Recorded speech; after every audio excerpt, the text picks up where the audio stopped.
Hello guys, I hope you all are doing good. और आज हम जो डिस्कस करने वाले हैं वो आज का जो हमारा टॉपिक है वो है यूजीसी नेट का सिलेबस, जो कि पेपर सेकंड का है। पेपर सेकंड जो होता है वो आपकी सब्जेक्ट नॉलेज होती है। तो हम कॉमर्स का सिलेबस डिस्कस करने वाले हैं जो कि यूजीसी के द्वारा दिया गया है। अगर आप चाहें तो इस सिलेबस को यूजीसी की ऑफिशियल वेबसाइट से जाकर डाउनलोड कर सकते हैं। और अगर आप अभी तक आपने मेरे चैनल को सब्सक्राइब नहीं किया और ऐसी वीडियोस देखना चाहते हैं तो प्लीज़ मेरे चैनल को सब्सक्राइब कर दीजिए और लाइक कर दीजिए अगर आपको ये वीडियो पसंद आता है, और अपने फ्रेंड्स के साथ शेयर कीजिए अगर कोई यूजीसी नेट की प्रिपरेशन कर रहा है तो। पेपर फर्स्ट आप सभी को पता होगा, जो फर्स्ट पेपर होता है वो कॉमन होता है। सो उसके बारे में मैं, अगर आप चाहते हैं तो मैं दूसरा वीडियो बना सकता हूँ। आप कमेंट सेक्शन में बता दीजिए कि आपको दूसरी वीडियो चाहिए। और हम देखते हैं यहाँ पर 10 यूनिट्स में डिवाइड किया गया। Business environment and international business, accounting and auditing, business economics, business finance, business stats and research methods, business management, human resource, banking, financial institutions, marketing management, legal aspects of business, income tax, corporate tax planning. So जो ये commerce का syllabus है उसे 3 units में divide किया गया। अब हम डिटेल में देखते हैं। डिटेल में काफ़ी कुछ यहाँ पर दिया गया है। टॉपिक्स को काफ़ी अच्छे से एक्सप्लेन किया गया है कि बारीकी से हमको क्या क्या पढ़ना है। पहला यूनिट में जो आ रहा है वो है business environment and international business. आपको पता है 12th में हमने बिजनेस एनवायरनमेंट काफ़ी पढ़ा है। और बीकॉम में भी अगर आपने बीबीए या फिर बीकॉम किया है तो उसमें भी हमने काफ़ी कुछ पढ़ा है इस बारे में। हम देख लेते हैं। Concept and elements of business environment की बात करिए कि बेसिक कॉन्सेप्ट क्या है, बिजनेस एनवायरनमेंट होता क्या है, ये क्यों, इसकी स्टडी क्यों की जाती है ना। पहला है इकोनॉमिक एनवायरनमेंट। उसमें इकोनॉमिक सिस्टम के बारे में आपको पढ़ना है, इकोनॉमिक पॉलिसीज़ के बारे में आपको पढ़ना है। इकोनॉमिक पॉलिसीज़ में आपको पता है मॉनेटरी होती है, एक फिस्कल पॉलिसी होती है। और अब एक आता है पॉलिटिकल इन्वायरमेंट के बारे में कि पॉलिटिकल इन्वायरमेंट में क्या चीज़ें हैं ना, कि जो गवर्नमेंट है उसका क्या रोल है बिज़नेस में, ठीक है नहीं। और अलग अलग ऑफिस का कैसे रोल है ना, गवर्नमेंट किस तरीके से रोल प्ले करती है बिज़नेस इन्वायरमेंट में, बिज़नेस में किस तरीके से इन्फ्लुएंस करती है। उसके बाद आता है लीगल इन्वायरमेंट। लीगल इन्वायरमेंट में कंज्यूमर प्रोटेक्शन एक्ट आपका आएगा, फीमा आएगा, सोशियो कल्चरल फैक्टर्स आएंगे, है ना, या फिर उनका जो इन्फ्लुएंस है बिज़नेस में वो कैसे है, ठीक है नहीं। कॉर्पोरेट सोशल रिस्पॉन्सिबिलिटी CSR, ये अगर आप कहीं इंटरव्यू वगैरह देते हैं और अगर आप कॉमर्स के स्टूडेंट हैं या फिर आप कहीं जाते हैं तो CSR एक बहुत बढ़िया बहुत बेस्ट टॉपिक माना जाता है, जिसके बारे में आपसे रैंडम सवाल ऐसे पूछे जा सकते हैं। Scope and importance of international business बोला जा रहा है दूसरे पॉइंट में। ग्लोबलाइजेशन के बारे में है ना, इट्स ड्राइवर्स, कि उसको कौन ड्राइव करता है, कैसे ड्राइव करते हैं ना, कि और उसके मोड्स ऑफ एंट्री है ना into international business. International business में किन किन तरीक़ों से एंट्री की जा सकती है उसके बारे में पढ़ना है। अब आते हैं थ्योरीज़ ऑफ इंटरनेशनल ट्रेड, कि different types of international trade के बारे में जो थ्योरीज़ दी गई हैं वो कौन कौन सी थ्योरीज़ हैं, कितने तरह की हैं। फिर government intervention in international trade, tariff और नॉन टैरिफ बैरियर्स के बारे में है ना। इंडियाज़ फॉरेन ट्रेड पॉलिसी, ये काफ़ी है, ये इंडिया के पर्सपेक्टिव में होगा। लेकिन जो tariff and non tariff barriers है इसमें आपको पता है WTO का वगैरह और जो चीज़ें हैं उसमें भी अभी इनमें रोल आएगा। अब हम आगे आगे देखते हैं। फॉरेन डायरेक्ट इन्वेस्ट के बारे में पढ़ना है, FDI के बारे में। फॉरेन पोर्टफोलियो इन्वेस्टमेंट के बारे में पढ़ना है। टाइप्स ऑफ FDI के बारे में पढ़ना है। Cost and benefits of FDI के बारे में पढ़ना है to home and host countries. Trends in FDI के बारे में पढ़ना है। इंडियाज़ FDI पॉलिसी के बारे में पढ़ना है इंडिया के कॉन्टेक्स्ट में। उसके बाद आ जाते हैं हम BOP, balance of payment. 12th में हमने पढ़ा है, BCom में हमने पढ़ा है। Importance and components of BOP। उसके बाद आ जाते हैं रीजनल इकोनॉमिक इंटीग्रेशन के बारे में। Levels of regional economic integration, trade creation and diversion effects, regional trade agreements, European union है ना, आशियान के बारे में, सार्क के बारे में, नेफ्टा के बारे में। तो ये जो सारी है ना, यूरोपियन यूनियन में बताया आपको कितनी कंट्रीज़ आती हैं, 28 27 आती हैं। और आशियान में आपको पता है कितनी कंट्रीज़ आती हैं, जो एशिया का जो नीचे का रीजन है साउथ का।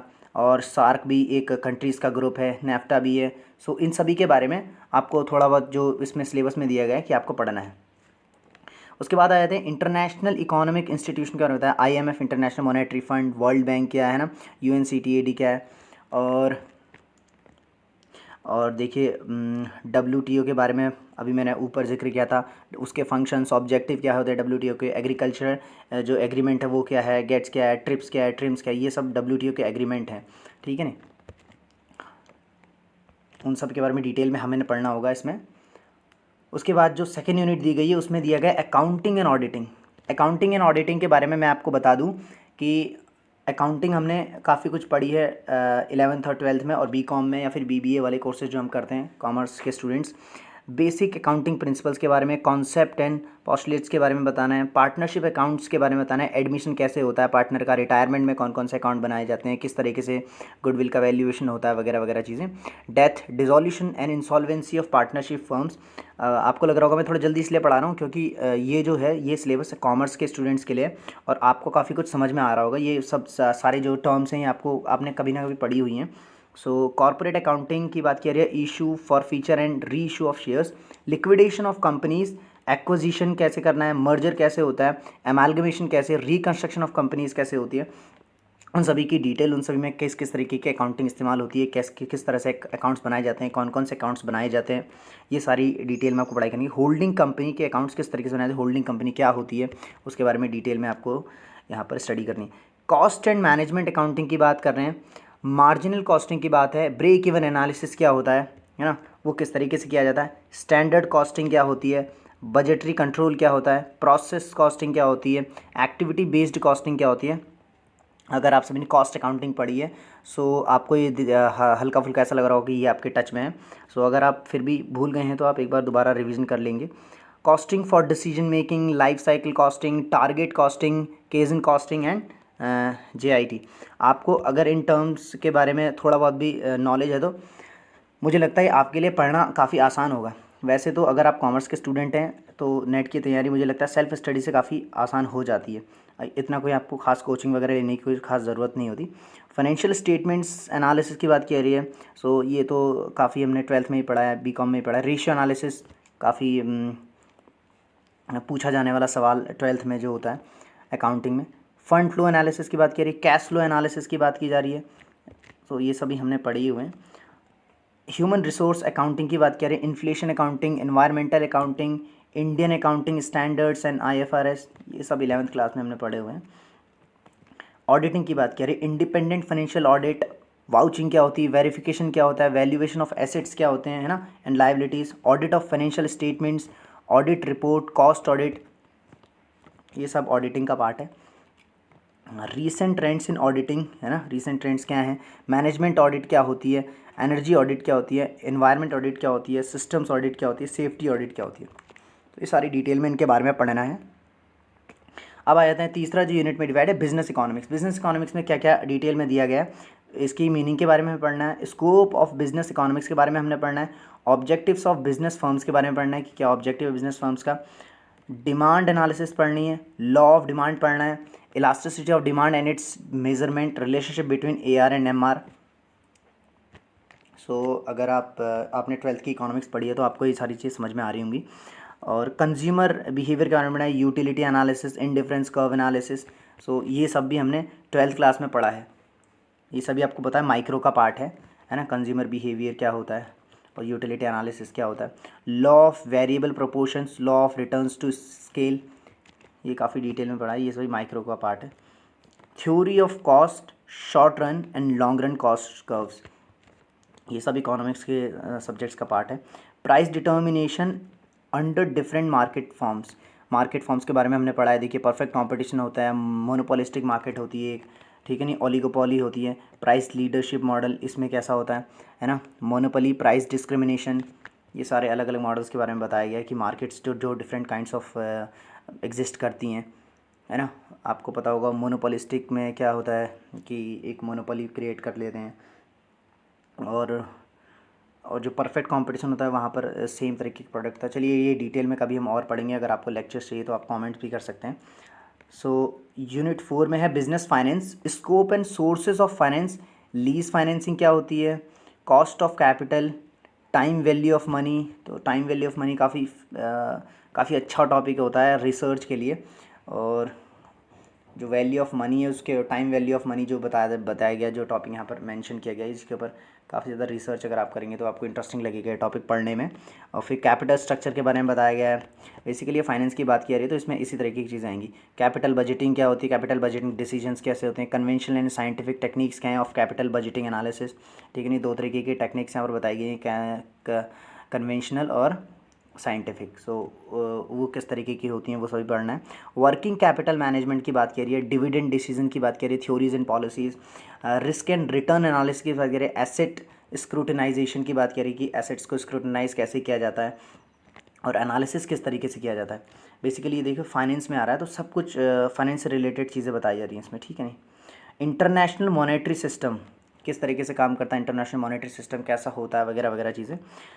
फॉरेन एक्सचेंज मार्केट के बारे में बता रहे हैं, एक्सचेंज रेट रिस्क क्या होता है, हैजिंग टेक्निक्स क्या क्या होती हैं, इंटरनेशनल फाइनेंशियल मार्केट्स के बारे में एंड इंस्ट्रूमेंट्स के बारे में बता रहे हैं, यूरो करेंसी क्या है, GDRS क्या होता है, ग्लोबल डिपॉजिटरी रिसिप्ट्स की बात की आ रही है, ADRS क्या होता है। तो ये सारे आप अगर आपने BCom में भी अगर ये सारी चीज़ें पढ़ी हैं फाइनेंस से रिलेटेड, सो मुझे नहीं लगता इंटरनेशनल जो ये है इसमें काफ़ी कुछ आपको BCom में ही पढ़ाया जाता है, फिर BBA में पढ़ाया जाता है। इंटरनेशनल आर्बिट्रेज के बारे में बताया, मल्टीनेशनल कैपिटल बजटिंग कैसे होती है, क्या होती है, इसके बारे में हमें डिटेल में पढ़ना है और इसके ऊपर अकॉर्डिंग में इसी के बेस्ड क्वेश्चंस आपको पूछे जाएंगे पेपर सेकंड में। 5वां यूनिट है business statistics and research methods. Measures of central tendency क्या होता है, मेजर्स ऑफ डिस्पर्सन क्या होता है, मेजर्स ऑफ स्क्यूनेस क्या होता है। अब ये स्टैटिस्टिक्स के सब तीनों टॉपिक आ गए हैं, है ना। कोरिलेशन क्या होता है, रिग्रेशन ऑफ 2 वेरिएबल्स क्या होता है। 11th क्लास में अगर आपको पढ़ा होगा जो CBSE के पैटर्न के हिसाब से बच्चे पढ़ाई करते हैं तो ये सारी चीज़ें हम 11th क्लास में कवर कराते हैं टीचर्स जो होते हैं बच्चों को। सो प्रोबेबिलिटी क्या होती है ना, अप्रोचेस ऑफ प्रोबेबिलिटी क्या है, बेस थ्योरम क्या होती है। ये बेस थ्योरम बेसिकली आपको अभी कॉमर्स में शायद आपने नहीं पढ़ी होगी, साइंस के स्टूडेंट्स जो होते हैं प्रोबेबिलिटी वाले बेस थ्योरम ये पढ़ते हैं। सो प्रोबेबिलिटी डिस्ट्रीब्यूशन की बात करिए, बायोनॉमिनल की बात करिए और पॉइजन एंड नॉर्मल डिस्ट्रीब्यूशंस की बात करिए, research concept and types, research designs. अब ये देखिए ये जो यहाँ से जो टॉपिक शुरू हो रहे हैं ये सारे रिसर्च मेथड से जुड़े हुए हैं, ठीक है नहीं। यहाँ से जो हैं इसके बाद से जो ये शुरू हो रहे हैं ये सारे टॉपिक यहाँ से यहाँ तक के नीचे तक के। और data collection and classification of data, ये भी रिसर्च का ही पार्ट है। Sampling and estimation, concepts, methods of sampling, ठीक है नहीं, ये थोड़ा स्टैट्स का भी है। Probability and non probability methods, sampling distribution, central limit theorem क्या होती है, शायद ये आपको नया सुनने में आएगा। सेंट्रल लिमिट थ्योरम क्या है, स्टैंडर्ड एरर क्या होता है, स्टैटिस्टिकल एस्टिमेशन क्या होता है। सो देखिए बेसिकली क्या है, उन लोगों ने सब्जेक्ट्स को इस तरीके से मिक्स किया हुआ है जो एक के साथ एक रिलेट करती है। जैसे कि अगर आपको रिसर्च करनी है तो आपको स्टैट्स काफ़ी अच्छे से आनी चाहिए, क्योंकि आज जब आप रिसर्च करेंगे तो उस समय डाटा कलेक्ट करना है, बहुत सारी चीज़ें और करनी, तो ये रिलेटेड सब्जेक्ट्स हैं। सो आपको पढ़ने में भी आसानी होगी। हाइपोथेसिस टेस्टिंग की बात करिए, जेड टेस्ट क्या होता है, टी टेस्ट क्या होता है, एनोवा क्या होता है ना, ची स्क्वायर टेस्ट क्या होता है, मैन वाइटने टेस्ट क्या होता है, यू टेस्ट क्या होता है, क्रूशियल वॉलिस टेस्ट क्या होता है, एच टेस्ट की जिसे कहा जाता है, रैंक कोरिलेशन टेस्ट क्या होता है, रिपोर्ट राइटिंग क्या होती है। रिपोर्ट राइटिंग एंड में दिया गया जो कि लास्ट चीज़ है, जो कि रिसर्च मेथड का आखिरी पड़ाव कह सकते हैं जिसे। अगर आप रिसर्च मेथड पढ़ते हैं तो, या फिर आपको भी रिसर्च कर रहे हैं तो एंड में क्या आपको रिपोर्ट ही बनानी है। Business management and human resource, HRM जिसे हम कहते हैं, ठीक है। Principles and functions of management, इसमें बताने प्रिंसिपल्स कौन कौन से हैं, फंक्शंस ऑफ मैनेजमेंट क्या होते हैं, आपने 12th क्लास में काफ़ी अच्छे से पढ़ा है। ऑर्गेनाइजेशन स्ट्रक्चर क्या होता है, फॉर्मल एंड इनफॉर्मल ऑर्गेनाइजेशन क्या है, स्पैन ऑफ कंट्रोल क्या होता है, responsibility, authority, delegation of authority, decentralization. So मुझे लगता है ये तो 12th का काफ़ी कुछ कवर हुआ है। मोटिवेशन क्या होता है, लीडरशिप क्या होता है, कॉन्सेप्ट्स एंड थ्योरीज जो मोटिवेशन की हैं, लीडरशिप की हैं ना, लीडरशिप स्टाइल्स अलग अलग कौन कौन सी होती हैं वगैरह वगैरह। Corporate governance and business ethics, ठीक है नहीं, बिजनेस एथिक्स के बारे में पूछ रहा है। ह्यूमन रिसोर्स मैनेजमेंट, उसकी कॉन्सेप्ट बतानी है, रोल फंक्शन, HRM की जो प्लानिंग होती है, रिक्रूटमेंट जो होता है, selection, training, development, succession planning, है ना। तो आपको पता होगा ये रिक्रूटमेंट, सिलेक्शन, ट्रेनिंग, है ना, ये सारी चीज़ स्टाफिंग का ही पार्ट होती है। फंक्शन ऑफ मैनेजमेंट है जो स्टाफिंग। और compensation management, job evaluation, incentives and fringe benefits जो बताए गए। Performance appraisal including 360 degree performance appraisal, ठीक है नहीं, इसमें कि परफॉर्मेंस अप्रेजल कैसे किया जाता है वगैरह वगैरह, मतलब ये भी स्टाफिंग का ही आपको पार्ट समझ में आएगा। Collective bargaining and workers participation in management, ठीक है नहीं। परफॉर्मेंस अप्रेजल जो मैंने बताया ये हम जब पढ़ते हैं तो हमने अभी तक काफ़ी नॉर्मल बैचलर था, आप इसको थोड़ा सा कम डिटेलिंग में पढ़ते हैं, लेकिन यहाँ पर आपको थोड़ा सा ज़्यादा मटेरियल पढ़ना होगा इसका। उसके बाद आते हैं पर्सनैलिटी के बारे में। Personality, perception, attitudes, emotion, group dynamics, power and politics, conflict and negotiation, stress management. तो ये जो है, ये जो आपको समझा रही है ऑर्गेनाइजेशनल बिहेवियर का जो आपको सब्जेक्ट पढ़ाते हैं उसका ही एक पार्ट है जो आपको एम.कॉम या मास्टर्स में पढ़ाया जाता है जब आप कॉमर्स कर रहे हैं मास्टर में।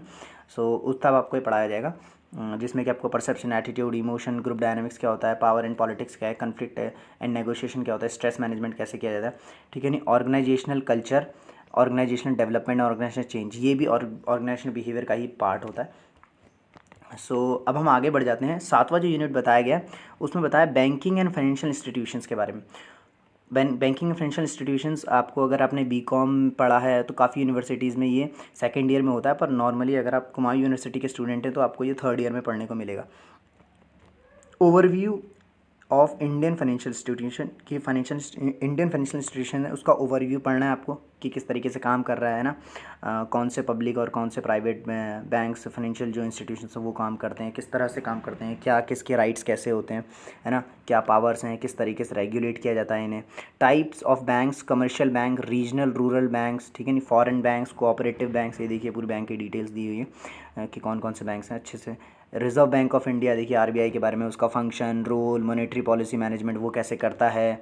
Banking sector reforms in India, ठीक है बिल्कुल वही कि बैंकिंग सेक्टर की जो रिफॉर्म है वो किस तरीके से, देखिए बेसल नॉर्म्स हैं, रिस्क मैनेजमेंट है, एनपीए, नॉन प्रॉफिट एसेट जो होते हैं, है ना, उनको कैसे मैनेज करना है। सभी की गाइडलाइन के बारे में था। फाइनेंशियल मार्केट्स के बारे में, money market, capital market, government security markets, financial institution के बारे में, डेवलपमेंट फाइनेंस इंस्टीट्यूशंस जो होते हैं, और नॉन बैंकिंग फाइनेंशियल कंपनीज जो होती हैं, NBFCs, mutual funds, pension funds, इन सभी के बारे में आपको पढ़ना है।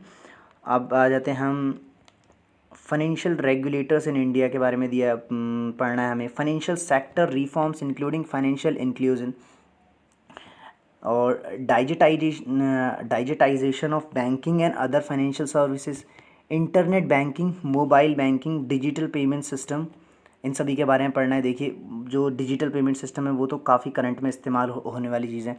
इंटरनेट बैंकिंग जो है वो आजकल भी काफ़ी ज़्यादा इस्तेमाल है, ठीक है। मोबाइल बैंकिंग जो है जो हम करते हैं गूगल पे और चीज़ें, इसी का ही पार्ट है।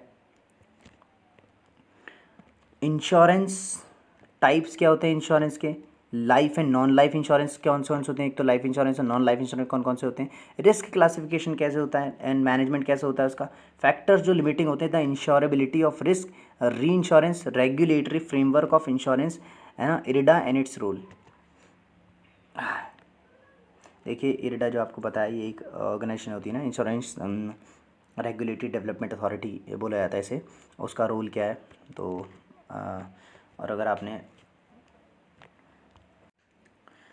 अब हम पढ़ेंगे, ये देखते हैं बाकी मार्क 8th में जो है वो दिया गया, यूनिट 8 में दिया गया मार्केटिंग मैनेजमेंट, और इसमें जो पहला पॉइंट है इसमें बताया गया मार्केटिंग की कॉन्सेप्ट के बारे में बताना है, अप्रोचेस जो जो मार्केटिंग में इस्तेमाल होती हैं, है ना, मार्केटिंग चैनल्स कौन कौन से टाइप होते हैं, मार्केटिंग मिक्स क्या है ना, उसकी स्ट्रैटेजिक मार्केटिंग प्लानिंग कैसे होती है, क्या होती है, मार्केटिंग सेगमेंटेशन क्या होता है, टारगेटिंग इन पोजीशनिंग क्या होती है, प्रोडक्ट डिज़ाइन क्या होता है, कॉन्सेप्ट उसकी बतानी, प्रोडक्ट डिज़ाइन की, प्रोडक्ट लाइन क्या होती है, प्रोडक्ट मिक्स डिसीजंस क्या होते हैं, प्रोडक्ट लाइफ साइकिल क्या होती है ना, न्यू प्रोडक्ट डेवलपमेंट कैसे होता है, क्या होता है। और तीसरे पॉइंट में बताया प्राइसिंग डिसीजंस किस किस तरह लिए जाते हैं कि प्राइस कैसा होना चाहिए, फैक्टर्स अफेक्टिंग प्राइस डिटर्मिनेशन कि प्राइस इतना ही होनी चाहिए, उसको डिटरमाइन करने वाले फैक्टर्स कौन कौन से हैं, प्राइसिंग पॉलिसीज़ एंड स्ट्रैटेजीज़ कि किस किस तरीके की स्ट्रैटेजी इस्तेमाल होती है ना, किस बेसिस पे होती है। प्रमोशन डिसीजंस के बारे में पूछा गया, role of promotion in marketing, promotion methods के बारे में, advertising, personal selling, publicity, sales promotion tools and techniques, promotion mix, काफ़ी कुछ मार्केटिंग का कवर किया गया है। Distribution decisions, channels of distribution कौन कौन से होते हैं, उन्हें चैनल को मैनेज कैसे किया जाता है, मैनेजमेंट कैसे होता है। कंज्यूमर बिहेवियर के बारे में, कंज्यूमर बाइंग प्रोसेस कैसे होती है, फैक्टर्स क्या क्या इन्फ्लुएंस करते हैं कंज्यूमर बाइंग डिसीजन में, ठीक है नहीं। सर्विस मार्केटिंग क्या होती है, ट्रेंड्स इन मार्केटिंग क्या क्या होते हैं, सोशल मार्केटिंग जैसे ऑनलाइन मार्केटिंग, जैसे ग्रीन मार्केटिंग, जैसे डायरेक्ट मार्केटिंग समझाया, रूरल मार्केटिंग क्या होती है, लॉजिस्टिक्स मैनेजमेंट क्या होता है, और लीगल एस्पेक्ट्स ऑफ मैनेजमेंट की बात करें यूनिट 9 में। सो लीगल एस्पेक्ट क्या है इसमें बिजनेस का, वो बताया जाएगा। इंडियन कॉन्ट्रैक्ट एक्ट 1872 के बारे में आपने पढ़ा होगा। इसमें पढ़ना होगा आपको एलिमेंट्स ऑफ वैलिड कॉन्ट्रैक्ट जो होते हैं, शायद ये हमने बीकॉम में आपने पढ़ा होगा, जो ये डिटेल में दिया गया है 1872 का contract act. Capacity of parties क्या होती हैं, फ्री कंसेंट क्या होता है, डिस्चार्ज ऑफ अ कॉन्ट्रैक्ट क्या होता है ना, कॉन्ट्रैक्ट ब्रीच ऑफ कॉन्ट्रैक्ट क्या होता है जब कॉन्ट्रैक्ट तोड़ा जाता है, रेमेडीज़ अगेंस्ट ब्रीच है ना, कि क्या क्या रेमेडीज़ होती हैं अगर तोड़ दिया जाए तो। क्वासाई कॉन्ट्रैक्ट क्या होता है, स्पेशल कॉन्ट्रैक्ट्स क्या क्या होते हैं, कॉन्ट्रैक्ट ऑफ इंडेमिनिटी क्या होता है, गारंटी, ठीक है नहीं, contract of bailment and pledge, contracts of agency. तो डिफरेंट काइंड्स ऑफ कॉन्ट्रैक्ट्स यहाँ पे समझाए गए हैं, उनको हमने डिटेल में पढ़ना है। सेल ऑफ गुड्स एक्ट 1930, ठीक है नहीं, ये बेसिकली आपको समझ में आ रहा होगा ये, और जो ऊपर इंडियन कॉन्ट्रैक्ट एक्ट 1872 है ये, और the sale of goods act 1930, ये आपको पता भी दिख रहा होगा इसकी डेट के हिसाब से, इसके सन के हिसाब से, कि ये प्रायर इंडिपेंडेंस वाले एक्ट हैं, ठीक है नहीं, मतलब आज़ादी से पहले वाले। Sale and agreement to sell, doctrine of caveat emptor, rights of unpaid seller and rights of buyer. So कई बार जो ये वाले एक्ट्स हैं इनके ऊपर ये वाली बात भी उठती है कि ये एक तरीके से हमने जो गुलामी की, जो और चीज़ें की, उनके बनाए हुए हम एक्ट्स को अभी भी फॉलो करते हैं। पर ठीक है, जो बुद्धिमान लोग होते हैं वो बैठकर फैसला लेते हैं, और उन्होंने फ़ैसला लिया भी, क्योंकि जो लॉ अभी तक चलने लायक हैं, जो स्थिति में है चलने लायक, वो चलाए जा सकते हैं, ठीक है नहीं। नेगोशिएबल इंस्ट्रूमेंट्स एक्ट 1881 है, ये भी देखिए काफ़ी पुराना एक्ट है। टाइप्स ऑफ नेगोशिएबल इंस्ट्रूमेंट्स के बारे में बताया, नेगोशिएशन एंड असाइनमेंट के बारे में, dishonour and discharge of negotiable instruments है। द कंपनीज एक्ट 2013, देखिए ये काफ़ी रिसेंट का एक्ट है। इसमें मतलब जो कंपनीज एक्ट पुराना वाला था उसमें थोड़ा अमेंडमेंट करके ये नया एक्ट लाया गया। उसका नेचर क्या है, काइंड्स ऑफ कंपनीज कितने टाइप्स की होती हैं, कंपनी फॉर्मेशन एंड मैनेजमेंट कैसे होता है, meetings and winding up of joint stock company. तो इसमें जो सारे लॉज दिए गए हैं, कौन से सेक्शन में क्या दिया गया है, ये सारी चीज़ें पढ़नी है, ठीक है नहीं। लिमिटेड लाइबिलिटी पार्टनरशिप क्या है, structure and procedure formation of LLP in India, limited liability partnership क्या है, जो इंडिया में स्ट्रक्चर है वो किस तरीके का है। द कंपटीशन एक्ट 2002 जो ये बताया गया वो क्या है, ऑब्जेक्टिव्स क्या हैं इस एक्ट के, प्रोविजंस क्या हैं मेन इसके। द इंफॉर्मेशन टेक्नोलॉजी एक्ट 2000 जो आया था सन 2000 में, सो इसके क्या ऑब्जेक्टिव हैं, मेन प्रोविजंस क्या हैं, साइबर क्राइम्स एंड पेनाल्टीज़ के बारे में क्या बताया है इस एक्ट के द्वारा, इस एक्ट के अंदर। और द RTI एक्ट 2005 जो है, राइट टू इन्फॉर्मेशन एक्ट, तो उसके क्या ऑब्जेक्टिव हैं, मेन प्रोविज़न क्या है, बेसिकली उसके ऊपर पढ़ने हैं। इंटेलेक्चुअल प्रॉपर्टी राइट्स, पेटेंट की बात करिए, ट्रेडमार्क की बात करिए, कॉपीराइट्स की बात करिए, emerging issues in intellectual property की बात करें। GST, goods and services tax, objective क्या है इसका, मेन प्रोविजंस क्या है, बेनिफिट्स क्या हैं GST के, इम्प्लीमेंटेशन जो मैकेनिज्म है वो किस तरीके से काम करता है, वर्किंग ऑफ ड्यूअल GST क्या है, कैसे काम करता है, सारी चीज़ों के बारे में पढ़ना है। अब हम आ जाते हैं आखिरी वाले पॉइंट पर, इनकम टैक्स, दो आखिरी यूनिट है कि income tax and corporate tax planning. इसमें इनकम टैक्स के बारे में पढ़ना है, बेसिक कॉन्सेप्ट पढ़नी, रेजिडेंशियल स्टेटस क्या होता है ना, इसमें है ना, इसमें बहुत सारी चीज़ें NRI के बारे में पढ़ते हैं आप, और भी चीज़ें, टैक्स इंसिडेंस कैसे है, इंसिडेंस मतलब जो उस पर प्रभाव पड़ता है, जो एग्जैम्प्टेड इनकम्स कौन कौन सी होती हैं, एग्रीकल्चरल इनकम क्या होती है, कंप्यूटेशन ऑफ टैक्सेबल इनकम कैसे निकाले अंडर वेरियस हेड्स, है ना, 5 हेड्स आपको बताए जाते हैं। उसके बाद ये जो काफ़ी एक बड़ा मेथ बनता है कि डिडक्शंस को याद करने में, CA वगैरह आप करने या फिर आप इनकम टैक्स पढ़ रहे हैं तो डिडक्शंस काफ़ी टफ होती हैं याद करना। So deductions from gross total income कौन कौन सी होती हैं, असेसमेंट ऑफ इंडिविजुअल्स किस तरीके से, क्लबिंग ऑफ इनकम्स की बात करें, अगर आपके कई सारे हेड से इनकम आ रही है तो आप उनको कैसे क्लबिंग करते हैं, एक साथ कैसे दिखाते हैं, ठीक है नहीं। इंटरनेशनल टैक्सेशन की बात करिए, double taxation and its avoidance mechanism, transfer pricing, so इसको पढ़ना है। और कॉर्पोरेट टैक्स प्लानिंग में क्या है, कॉन्सेप्ट बतानी है, significance of corporate tax planning, क्या सिग्निफिकेंस है ना, टैक्स अवॉइडेंस क्या होता है वर्सेस टैक्स एविजन क्या होता है, इवेजन क्या होता है, techniques of corporate tax planning क्या है, tax consideration in specific business situations की बात की जा रही है, ठीक है नहीं। मेक और बाय डिसीजंस क्या क्या होते हैं, ओन और लीज़ एन एसेट है ना, ख़रीदना या फिर लीज़ का मतलब जो किराए पे वगैरह करते हैं, ठीक है नहीं। रिटेन और रिन्यूअल और रिप्लेसमेंट ऑफ एसेट की बात करिए। देखिए जो टर्म्स हैं इनमें थोड़ा थोड़ा डिफरेंस है। रिटेन क्या होता है, रिन्यूअल क्या होता है, रिप्लेसमेंट क्या होता है, ठीक है नहीं। ये सब थोड़ा सा मतलब ऐसा लगता है कि एक जैसे हैं, पर इनमें थोड़ा बहुत डिफरेंस आपको समझ में आएगा। सो उस तरीके से हमको पढ़ना है। शट डाउन और कंटिन्यू ऑपरेशंस की बात की जा रही है। Deduction and collection of tax at source, है ना, कौन कौन से ऐसे डिडक्शन होते हैं जो सोर्स के टाइम पर ही कट कर दिए जाते हैं। एडवांस पेमेंट ऑफ टैक्स, ठीक है नहीं। इलेक्ट्रॉनिक फिलिंग, ई फिलिंग का मतलब है इलेक्ट्रॉनिक फिलिंग, ई फिलिंग, ठीक है नहीं। ई filling of income tax return, ITR file करते हैं तो वही होता है इनकम टैक्स रिटर्न। तो उसकी जो इलेक्ट्रॉनिक फीलिंग होती है वो किस तरीके से क्या होती है वगैरह वगैरह चीज़ें। सो बेसिकली ये है आपका जो ये आपका कंप्लीट आपको देखने को मिला, ये आपका कंप्लीट हो चुका है सिलेबस। सो अगर आपको ऐसी ही वीडियो चाहिए और आपको अगर ये सिलेबस मुझसे पढ़ना है तो प्लीज़ कमेंट कीजिए और बताइए, तो मैं इसके बाद लेक्चर ले आऊँगा। ये वाले धीरे सारे स्टार्ट कर दूँगा एक से एक, है ना, पहली यूनिट से स्टार्ट कर दूँगा या जैसा भी होगा, है ना, हम देख लेंगे। सो अगर आपको ये वीडियो पसंद आती है तो प्लीज़ लाइक कीजिए, शेयर कीजिए, है ना। और थैंक यू सो मच देखने के लिए ये वीडियो। अगर आपने अंत तक देखा है तब भी थैंक यू, और अगर आपने शुरुआत की है तो तब भी thank you. Thank you so much.